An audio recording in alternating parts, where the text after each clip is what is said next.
Водещ на церемонията на 73-те награди Златен Глобус беше британският комик Рики Джервейс, който приветства звездните гости от сцената за четвърти път. Още преди 10 дни той предварително се извини, че вероятно ще бъде леко подпинал на наградите и може да има поперлите, които се оказва самата истина.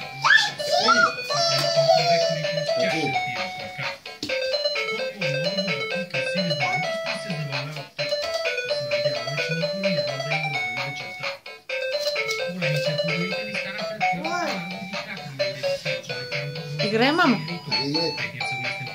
Браво, браво, браво.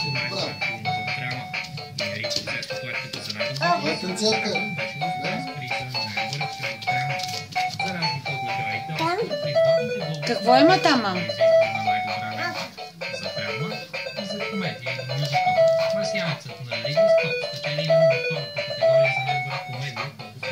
Ти какво си, мамо? Момиченце, кажи. Кажи, мамо, момиченце.